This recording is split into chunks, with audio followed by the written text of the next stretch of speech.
Bienvenue sur InfoLive TV, ici Dina Cohen pour notre flash d'information.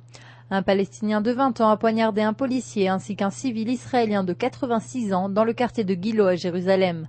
Le jeune homme a attaqué le policier lorsque celui-ci l'a retenu pour une vérification. Le policier a tout de même réussi à blesser son assaillant qui a pris la fuite et a poignardé un homme de 86 ans sur son chemin. Le jeune arabe a ensuite été arrêté et conduit à l'hôpital. Plus tard dans la journée, l'homme de 86 ans a succombé à ses blessures. Suite à l'attaque à l'arme blanche ce jeudi, des médias palestiniens ont affirmé que les forces de sécurité israéliennes sont entrées dans le village de Toka, au sud de Bethléem, la localité où vivait le terroriste. Celui-ci est un jeune homme de 20 ans nommé Mohamed El Badan. Les soldats seraient arrivés à son domicile et auraient procédé sur place à des arrestations. Ces arrestations incluraient des membres de la famille du terroriste ainsi que d'autres personnes impliquées dans des actes contre Israël.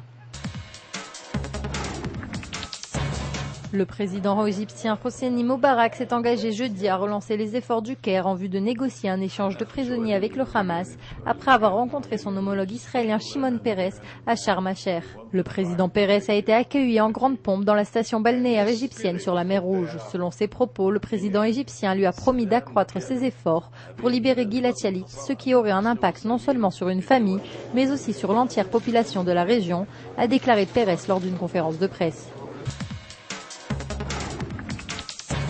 La présidente du parti Kadima, Tzipi Livni, a annoncé qu'elle appellera à des élections anticipées ce dimanche si elle n'arrive pas à un accord avec le parti orthodoxe Shas d'ici peu.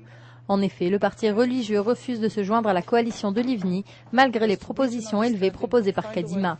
Ce dimanche, je compte aller voir le président et lui présenter mon nouveau gouvernement, sinon j'appellerai à des élections, a déclaré Livni lors d'une conférence de presse ce jeudi. Les services de renseignement israéliens ont établi une liste d'une douzaine de ces anciens hauts responsables qui pourraient servir de cible pour le Hezbollah.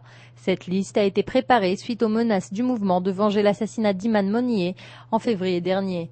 Le Hezbollah avait en effet accusé Israël de sa mort. Les services de sécurité se préparent donc à une éventuelle riposte à l'encontre de ces anciens responsables qui pourraient être vulnérables à un assassinat ou à un enlèvement.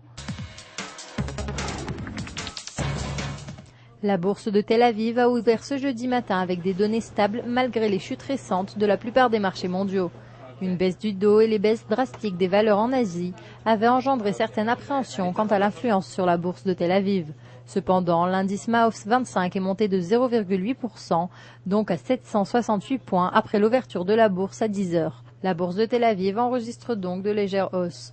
En Europe, la bourse de Paris a clôturé sur un léger rebond également. C'est la fin de ce journal, merci de l'avoir suivi sur InfoLive TV, la première télévision israélienne qui diffuse en 4 langues depuis Jérusalem.